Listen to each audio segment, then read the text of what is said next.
Does manual treasury management and operations have your crypto business stuck in the slow lane? Scale up and speed ahead with Fireblocks, the #1 platform for crypto operations and trading pros that makes custody, settlement, and rebalancing quick and easy.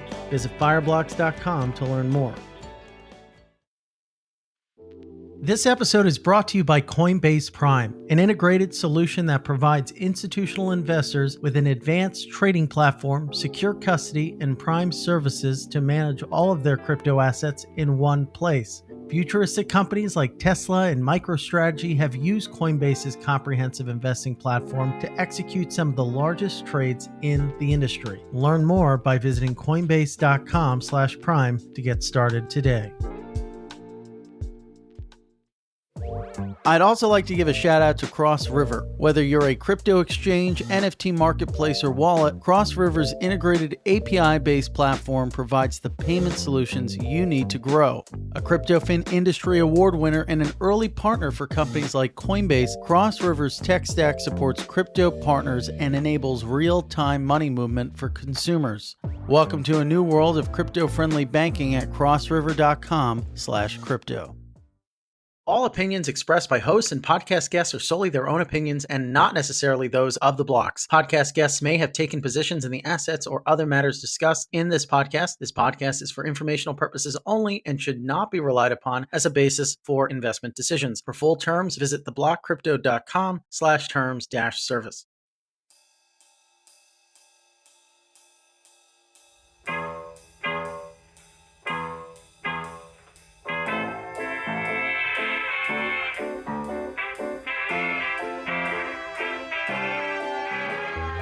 Ladies and gentlemen, welcome to The Scoop. I'm your host, Frank Chaparro, Director of News at The Block, and joining us on the show today are two very special guests. I'm so happy they made the time, carved out the time from being irresponsibly long to talk to us today about some pretty big news out of the firm. We have Michael Anderson and Vance Spencer, the co-founders of Framework Ventures.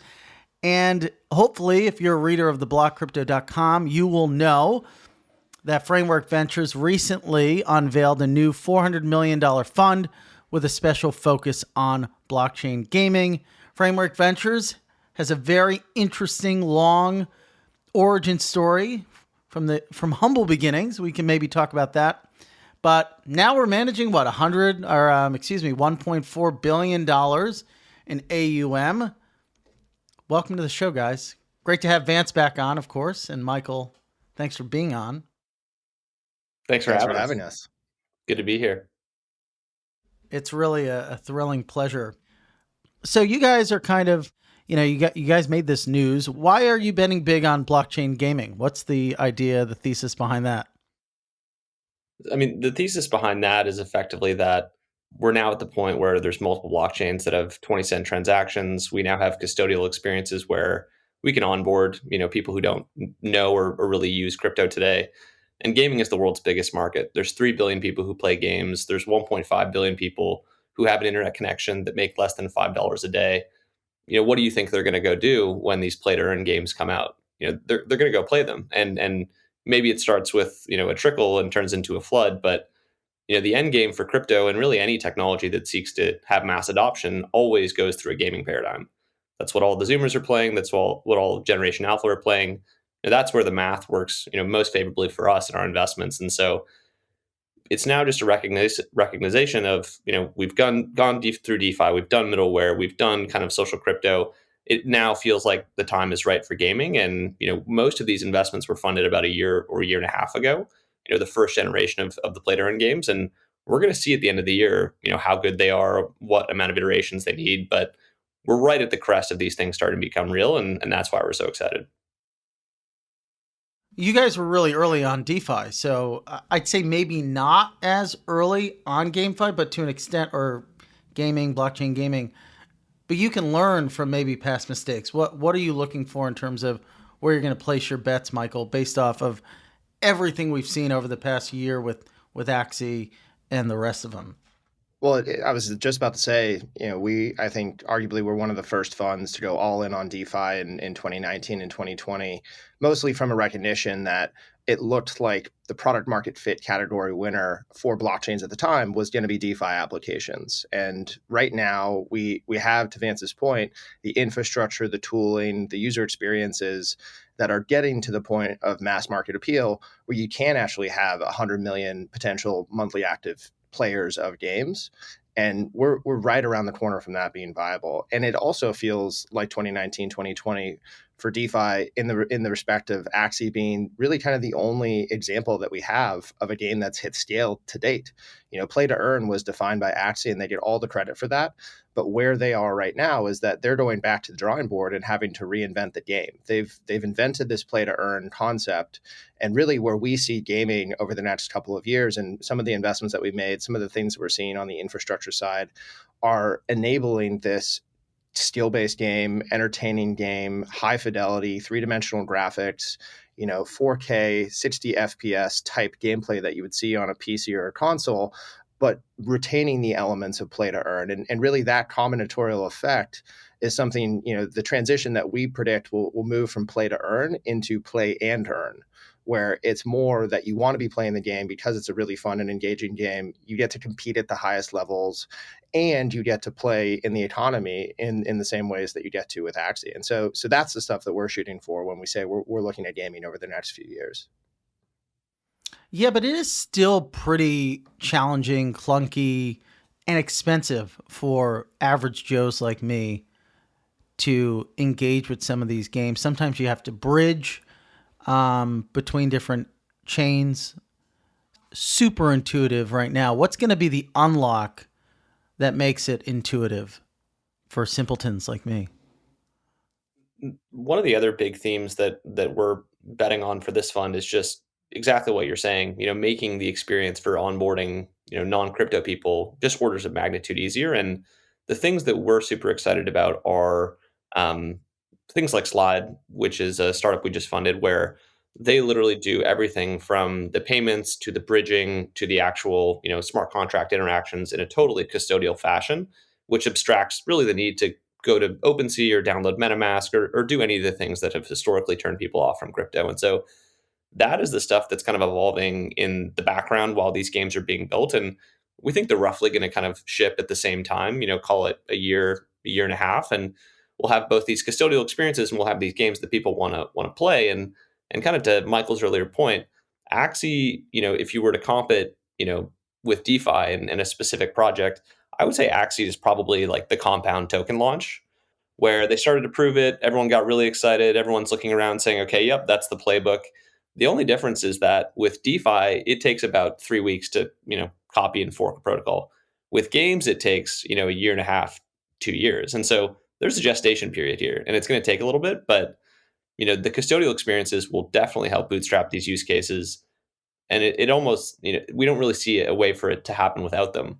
All of the game loops, all of the things that are super important to these game developers break without these custodial experiences. And so this is going to be the kind of paradigm through which all of the people initially come in.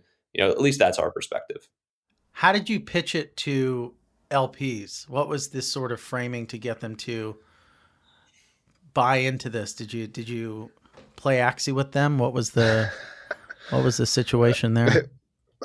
We are definitely gamers, but we definitely don't necessarily think our LPs are quite as integrated into the gaming ecosystem as we are.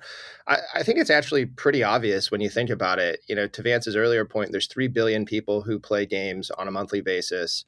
The gaming industry earns about $181 billion of revenue per year, and that's in 2021. That's more revenue than both the movies and music category combined. And so, when we say that this is one of the, if not the largest market in the entire world, we're not kidding when we say that. And what we also see from a boots on the ground perspective is this isn't just kind of an exploratory new computing platform or paradigm for the game development industry itself.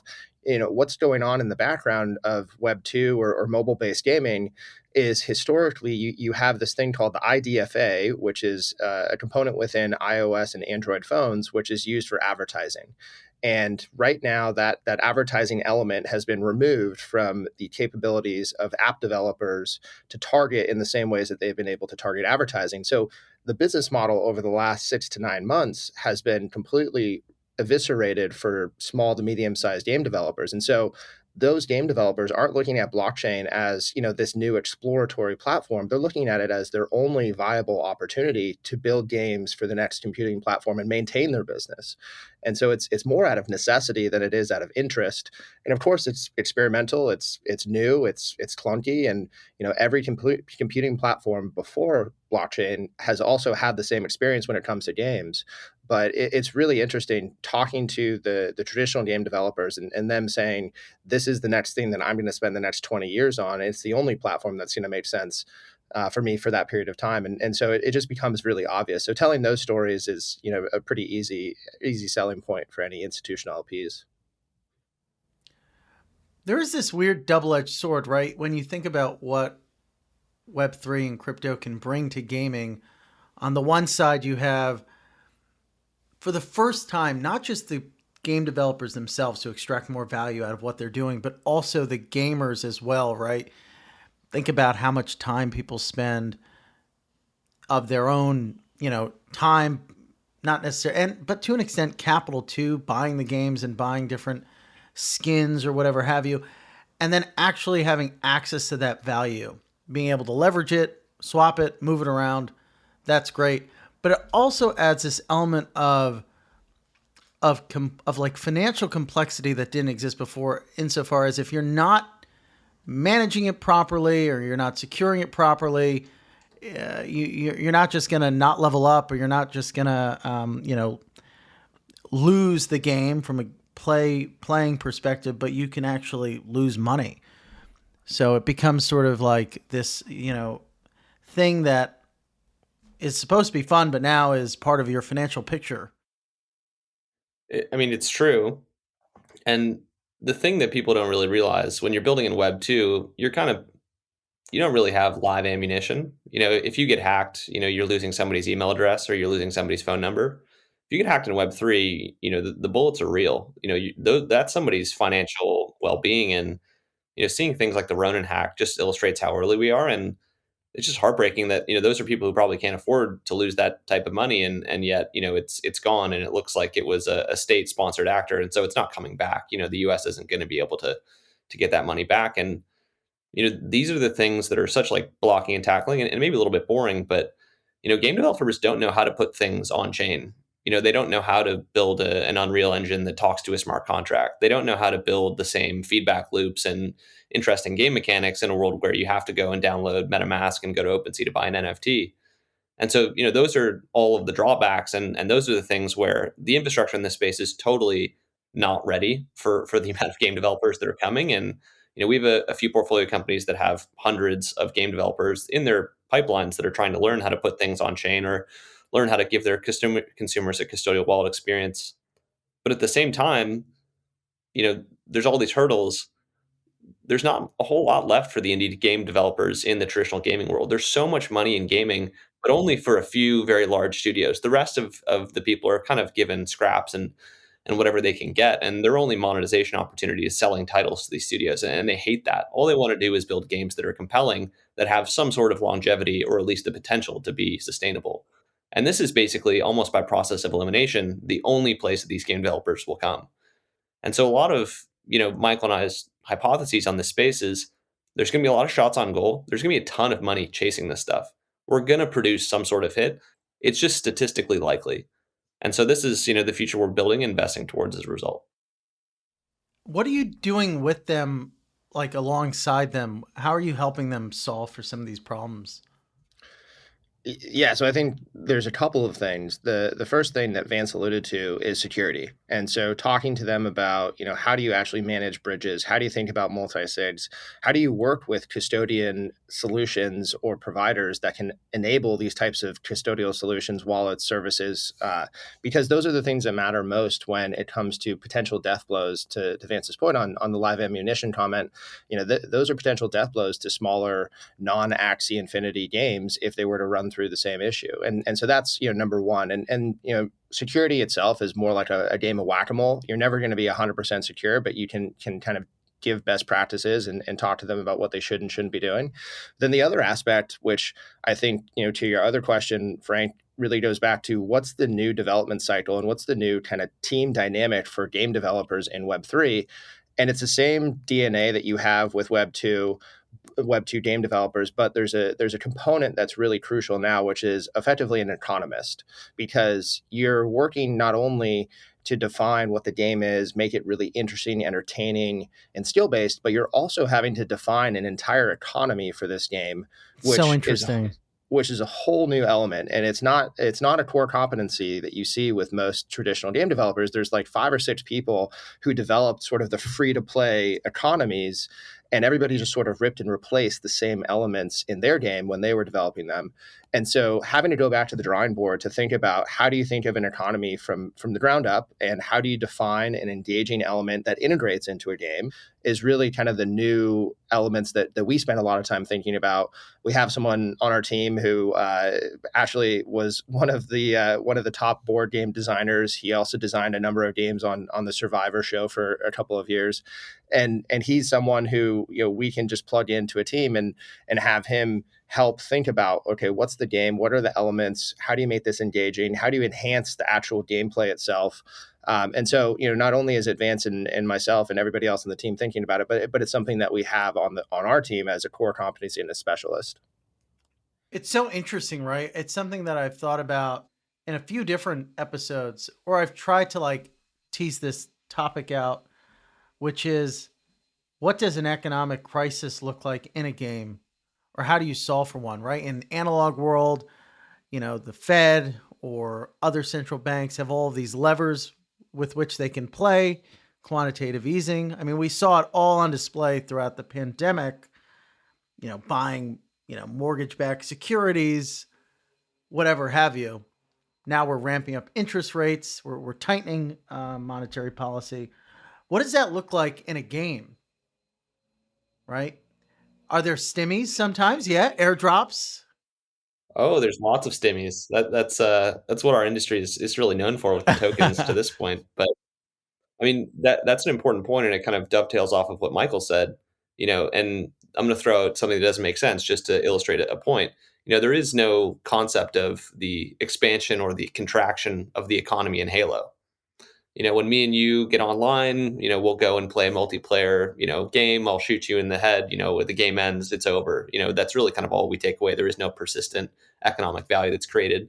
But with Axie, in games like Axie, you can have, a feedback cycle where there's more players, the NFTs get more expensive, SLP becomes more valuable because you need to use it to craft or battle or breed your cats. And, it'll spin more assets into the treasury, which when the treasury is fully capitalized, with harder assets like ETH or cash, then you have some optionality and you can kind of play the role of a central bank alongside the levers that you have with SLP and the price of the Axies. But that's obviously in the upside case. In the downside case, when you have these things starting to unwind, which you see with Axie right now, where the NFTs become less valuable, SLP becomes less important, there's less assets in the treasury, it doesn't make sense below a certain threshold for people to buy and play. These are things where people haven't really had to design robust economies effectively ever. Really the only people who had to do it are central banks and some smaller, things like EVE Online, you could argue is an early primitive. But this is the emerging design space where we're going to learn a lot from hopefully we'll learn a lot from history, what has worked and what has not worked. But we're also going to see a ton of these things blow up, and just non-sustainable economies that are either based too heavily in the past of, traditional Web 2 games where you have things like Fortnite V-Bucks, which don't really make a lot of sense in this context. And then you have on the other side, people running the super aggressive, almost like Ohm-like Ponzi playbook to bootstrap activity. And some of these things are going to blow up, and that's totally fine. But I think the point is that, we will hit on the right permutation of the superpowers of blockchain. And once they come together, it'll unlock something, and that'll be very powerful. But it's going to be a lot of trial and error. Yeah. But it's a unique problem. Definitely a unique problem. Yeah. So you're not interested in Ponzi's. How did Ponzi become not a dirty word? I feel like crypto kind of reconfigured the meaning of Ponzi to something almost popular or positive rather. It's completely misused in the context of crypto. I don't know if I tweeted this or thought about tweeting it, but I feel like in 2017, someone would say it's a Ponzi, and you'd respond, okay, I'm not going to touch that. But in 2021, if someone said it's a Ponzi, you'd respond, how much am I putting in? Or where do I get my allocation before the night All right, falls? let me tell you where we kind of went wrong on the crypto side. I mean, I don't think we actually did anything wrong. I think kind of the broader reframing of a lot of the mechanisms in traditional financial markets as potentially unsustainable kind of branded those as, Ponzi light. And, everything in crypto has been reframed in the narrative of, this is growth hacking and we're bootstrapping up to a point, but at that point it will become sustainable. And people obviously take this too far in some contexts, and some of the algo stables that have blown up are very good examples of things that never really reached escape velocity. But I do think it is an important concept to understand that just because something is being super aggressive and using reflexivity to get out of its current cold start state, I think people call it Ponzi because it's funny, but it also is a very real way to get to scale. And as much as people hate on UST, what has happened is actually very remarkable. It started as an uncollateralized stablecoin where, when Luna went up, it would print more stables, but Doe has managed to get to a hard asset collateral to back this thing. There's a good chance that UST hits $100 billion and becomes one of the premier stablecoins because of all of the mechanisms that were deployed to get there. So it's hard to disaggregate the two sometimes, but it's, Ponzi is probably not the right word, maybe like growth hacking or token economics, but there is something there with the reflexivity and just the feedback loops of tokens specifically. Yeah, it's like once it hits a certain threshold, there's an escape velocity that allows it to transcend Ponzi-nomics, Ponzi economics. Right. And let me, one more thing, SoftBank putting billions and billions and billions of dollars into Uber, and Michael and I in, 2014 were able to take Ubers around San Francisco for $3 and get, all of these value added services from Uber. That was a Ponzi. They dumped a ton of money in upside down unit economics in the hopes that it would eventually right size and scale. And it did. And so, our brothers in the traditional finance and technology world are also aware of these things, and they've used them. And I think it's important not to forget that. Did you want to chime in there, Michael? Well, no, I mean, extremely well said. I think the elements of growth hacking, the elements of upside down unit economics, are exactly that. These are the same elements that we've seen before. It's just we've put a different moniker on it. And we're probably going to see growth hacking become probably the norm of how we describe this. Ponzi probably gets too much ire of people who are looking in at our industry with slanted eyes. And I think the question there is, how do we change that? And in the same way that we've moved from crypto to Web3, I think, the narrative can shift, but it'll still be the same elements. So one thing that obviously has been, I don't know if this is tied, the degree to which this is tied to blockchain gaming, but I know it's something you guys are looking at and everyone's kind of thinking about because of Mr. Musk and his bid to buy Twitter. So Vance, you recently tweeted that all new social networks will be on chain.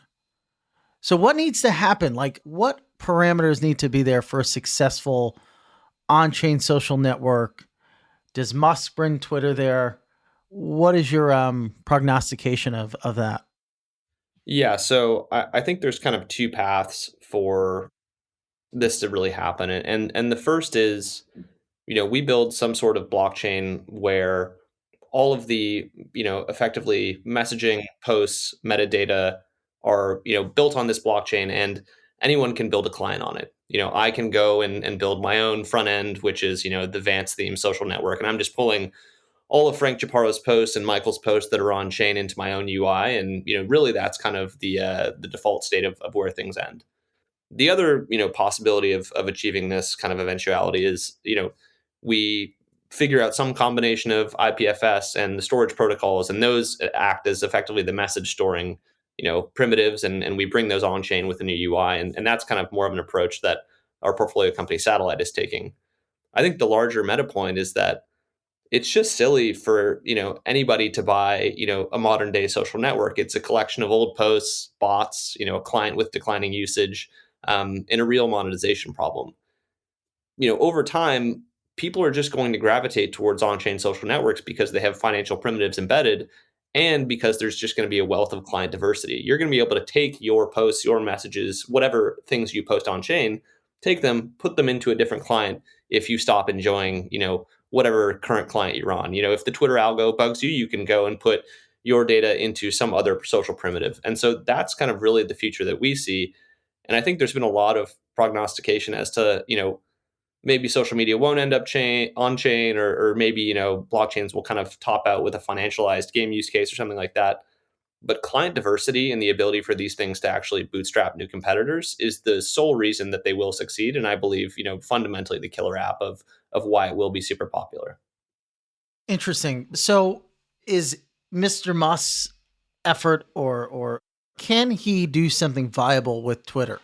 Like your sort of thesis here is that better off just starting off from first principles as opposed to taking an existing network and trying to cryptofy it. I mean, my perspective with the whole Twitter kerfluffle is that this is more of a show as to less of a positioning of Twitter, the Web3 native, protocol. I think one of the big elements that, with Twitter in particular, it's always thought of because it's more friendly to Web3 and kind of integrated with PFPs and, been first to move from that respect. I think that there's some element of people wishing that this was to be the case. I think the other thing that I would add to Vance's point on the positioning of what the future of social networking, could be is that you're going to be able to have microcosms of social networks that aren't at the scale of Twitter or Facebook or Instagram. And you're going to be able to have local communities or regional communities or smaller communities that are able to build their own social networks out of these platforms. And I think this is what's happening, today with some of the stuff that's happening with Moonbirds and Proof. You're able to define, and, Flamingo DAO, Friends with Benefits. There's so many of these examples of, contain social networks that exist around Web3 elements. But and I think you're going to have single issue, single point, or single connection social networks that are defined through Web3. But I don't think it's going to be something where you can right the ship of Twitter, all the employees that are there, have it go through to Web3 native, move it from a public company to a private company. That just is like trying to write a massive ocean liner as it's already running. But I do think that there's going to be elements that break off from the Twitter concept and could be applied to some of these more new and novel social networks that may be smaller in size but more specific in nature. I also think that just these Web 2 businesses are kind of strangling themselves under the weight of their own network effects and the existing search engine optimization paradigm. And it really feels like talking to Gen Z, Gen A people, they have no proclivity to hop on Twitter, to hop on even Instagram, really. Snapchat and TikTok are kind of the new social networks that have come about and are relevant to them. But there's a natural cycle of these things living and dying. And it's just more likely than not that the next ones that really spring up are going to be because of some sort of new type of use case that is, frankly, financialized and able to pay them for their time and effort and, life that's spent on the internet. Where are you finding these 13-year-olds for your market intelligence gathering? I got a couple of really good nephews. They keep me. Yeah, that's your alpha right there. Your siblings having all these children. Yeah. Shout out to Blaine and Patrick for keeping me close to the metal. So do you ever talk to them about this stuff? Oh, yeah. Lots of times. Yeah. What do those conversations look like? Those conversations usually look like, they don't have debit or credit cards. And so for a certain extent, they're asking for their parents' permission to interact on chain. But really kind of the things that they're most interested are NFTs and games. And, the games that they play aren't like Call of Duty and Halo or like really intense League of Legends. They're playing Among Us, which is kind of like this social crafting game where you're trying to figure out, it's almost a Clue style murder mystery. Those are the games where like the NFTs that we see, the utility that they're starting to build where, you have one NFT, you put it together with another one, you go on a scavenger hunt, you play internet game, which is kind of like Squid Game, but with NFTs. These are the use cases that they're super excited about. And they're going to be coming like, once they hit, the proper age where they have their own financial means, these are the first things that they're going to be playing around with in earnest. It's not going to be Instagram. They're largely over that. I mean, most of them have fake Instagrams if they have any at all. It's just a new type of, frankly, preference model for them. Having trouble keeping pace with the crypto boom? When your business is scaling up and your portfolio is growing, you don't want to waste precious time on manual treasury management or settling and rebalancing. Fireblocks can handle that for you with smart, scalable solutions for your crypto business, along with industry-leading security and expertise. They'll take care of the back end so you can focus on the big picture. Visit fireblocks.com to learn more.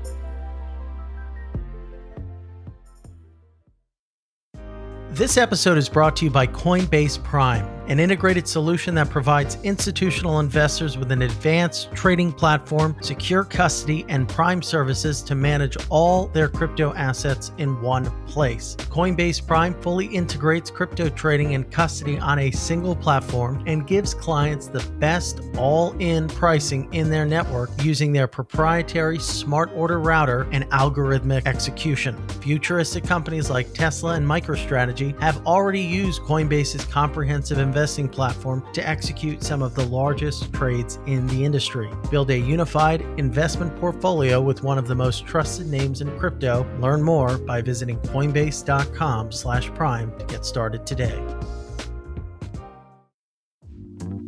This episode is brought to you by Cross River. Building the next big thing in crypto? Then it's time to get your fiat on and off ramp solution from Cross River. Whether you're a crypto exchange, NFT marketplace, or wallet, Cross River's integrated API-based platform provides the payment solutions you need to grow. Cross River is powering the future of financial services. A CryptoFin industry award winner and an early partner for companies like Coinbase, Cross River's tech stack supports crypto partners and enables real-time money movement for consumers. Welcome to a new world of crypto-friendly banking. Request your fiat on and off ramp solution now at crossriver.com/crypto.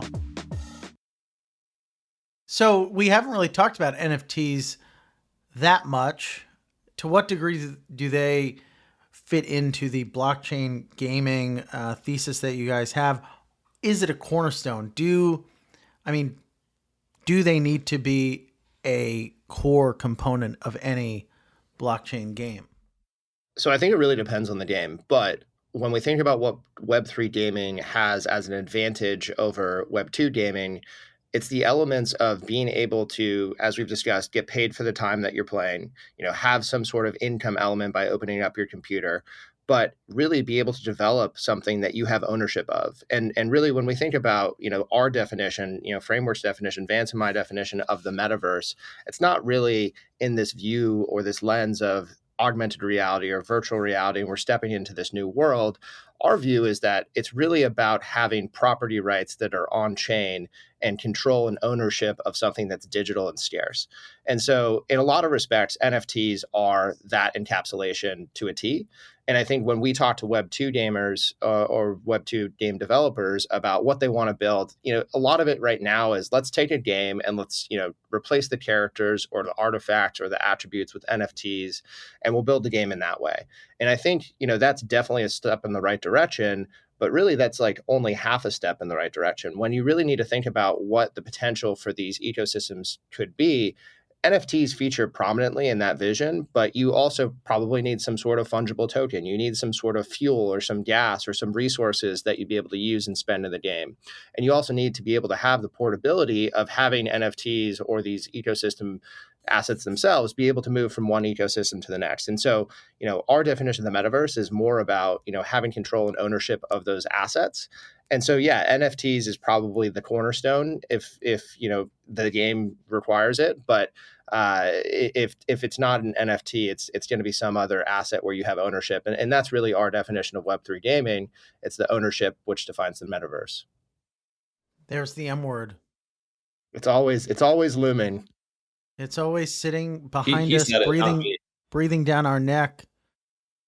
I think since we brought up the M word, it might be worth defining the term. What is the metaverse? And is blockchain gaming effectively the metaverse? How are they connected? How are they maybe not connected? Vance, you want to define it? So the way that we kind of see the metaverse is a couple different ways. I don't think it has to do with televideo presence. I don't think it has to do with AR or VR. For us, for Michael and I, we think the metaverse is basically a way that you can open your computer and start being employed by a blockchain based game, by being an LP in a DeFi protocol. It's about employment, it's about self sovereignty, and it's about strong property rights. And the reason why we don't think the metaverse is about VR or AR is because the thing that Mark Zuckerberg is building has none of those things. It takes a 47.5% creator fee when any NFT or content is issued. It really just has no credibility as a neutral economic platform that people can build their lives around. And that, in the end of the day, is really kind of what we see the metaverse as. And so, when you have a blockchain and someone in the Philippines can log on and play a play to earn game for $5 or $10, and the chances are is that they're going to be very attached to that platform, much more so than something like Facebook or Instagram, where they can't make any money off of. And so our thesis is that the metaverse is going to develop around these self-sovereign financial platforms that are built on blockchains.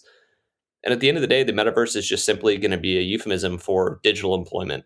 Your ability to turn on your computer and start making money no matter where you are, wherever in the world. And we think that play to earn games or games that are built on blockchains are probably going to be the largest employer of private citizens within the next 10 years. And that'll be a monumental shift where some of these games will look like entertainment, some of these games will look like speculation, but a lot of them will look like universal basic income experiments. And we're excited for that. To an extent, it's basically just taking the everyday life of the average person, which is, I don't know, 50% online, 60% online, maybe more in some cases. It's the same amount of time being spent, but now you're actually extracting value from it.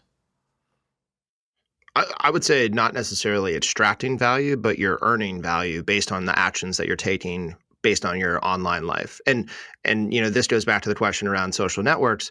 It's just really the concept of opening up your laptop and having that form of employment be something that you don't necessarily need to show up to an office. You don't necessarily need, to be working for a company.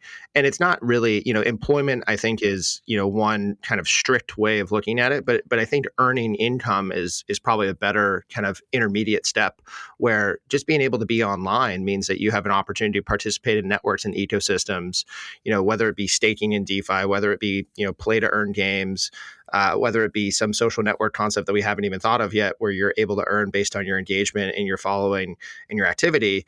Those are the types of things that we think, opening up your computer and being able to earn online is really kind of core to the definition of the metaverse, and probably more akin than what we've seen in the colloquial definitions of, Facebook and Meta. And Frank, to your earlier point about extracting value, it doesn't have to be. And Michael kind of said that as well. But if we're all in a non-zero sum blockchain based game where the more attention and time and people that we pull into it, the more value we create communally, that's when you create community. That's when you create identity. That's when you create a paradigm that actually matters to you. And I think mattering to you is some function of your ability to create and realize value from a platform.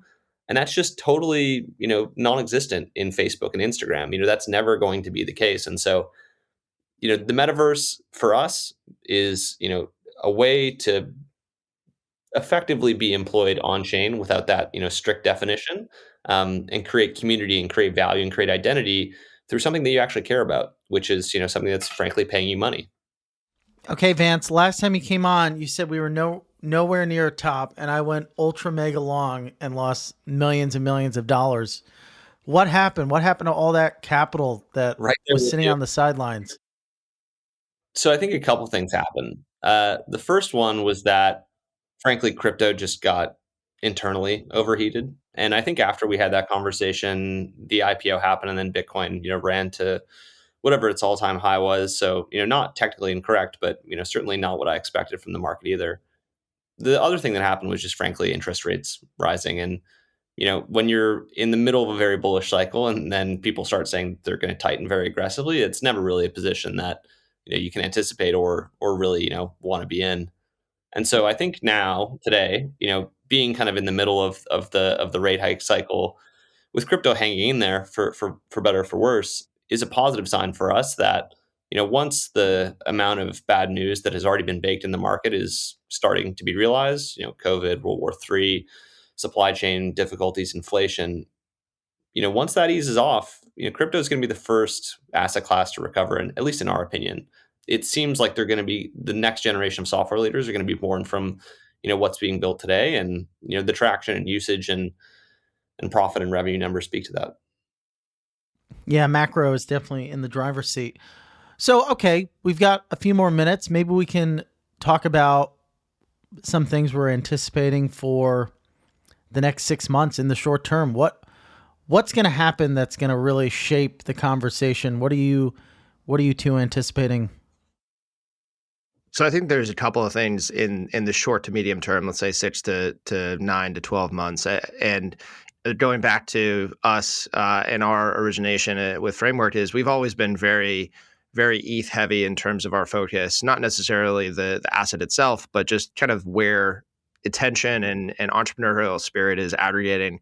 But ETH is about to go through one of the most fundamental shifts that we've seen from any asset kind of in the history of capital markets, where you almost have a multi-hundred million dollar asset that's going to go through a major infrastructural shift.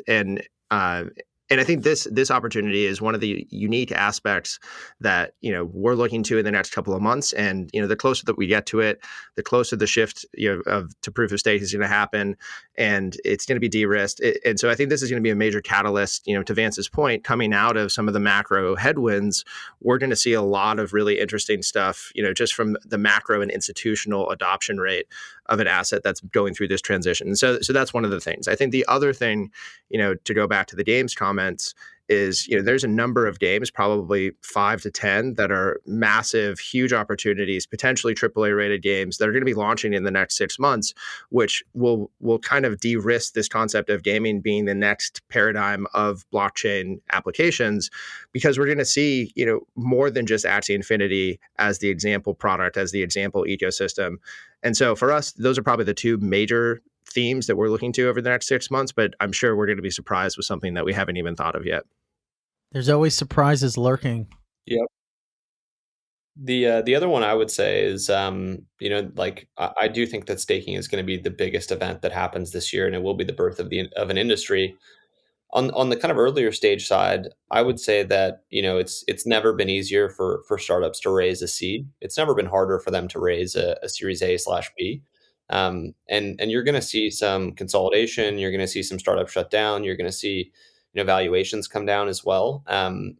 We have success criteria or cases for blockchain games and DeFi applications, but frankly, there was just a ton of projects funded in 2021, and I think a lot of them are doing soul searching about what does product market fit look like? What are their expectations for the next 3, 5, 10 years?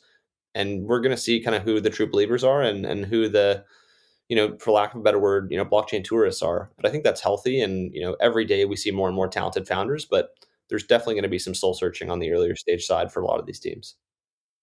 You reckon, given the amount of money that the Paradigms and A16Zs and the frameworks have under their belt, I mean, they've got to put it somewhere. Are you anticipating VCs acting a bit more cautiously and thereby kind of, that might translate into lower valuations? I think it really depends on stage. And at the earlier stages, we're starting to see some trickle down effect of the public markets, having a little bit more of a bearish tone leading into the private markets. And it's starting to get there, but it's really not a bear market on the private side. To Vance's point, it's very easy. It's never been easier to be able to raise a seed, but it's never been harder to break out. And breaking out is now the most difficult thing. And I think you're going to start to see a lot more activity with the larger funds around potentially liquid assets, where you see, at maybe Series A, Series B level, but you've got a liquid token and it's tradable and there's not a ton of liquidity and it hasn't really done too much. You're going to start to see some venture funds go in and potentially buy public assets, public tokens, or do treasury purchases. And that's something that we've employed before as well. And so I think you're going to see a lot of these venture funds get a little bit more creative than the traditional model of, buying a private round or buying equity in a business before there's any token that exists. And that creativity, I think, will lead into some of the things that you're referring to is, it's just going to look a little bit different. But the capital is going to definitely need to go somewhere, whether it's public assets, private assets, treasury assets. They're going to be deploying at a faster and faster clip as these funds raise more and more capital. We shall see. Well, gentlemen, thank you so much for coming on the show. Can't wait to have you guys back on. Of course, we have the Framework team here, Mr. Vance Spencer and Mr. Michael Anderson. Thanks so much for stopping by. Where can people learn more about what you two are cooking? Follow us on Twitter or go to framework.ventures. Those would probably be the two best places. Parfait. Perfect. Well, thank you, Frank. No, my pleasure. Frank, your beauty. Love it. My pleasure. My pleasure. Thank you so much, ladies and gentlemen. We'll be back with you again with another great guest, or maybe two, as we did today. Talk to you soon. Looking for more great insights from The Block? Check out The Block Research, the premier platform for research content on crypto markets and the digital asset industry. The Block Research membership includes cutting-edge reports, webinars, company maps, and more, available via our dedicated research portal. Visit theblockresearch.com to find out how to join today, or contact a member of our sales team at sales@theblockcrypto.com and let them know that Frank sent you.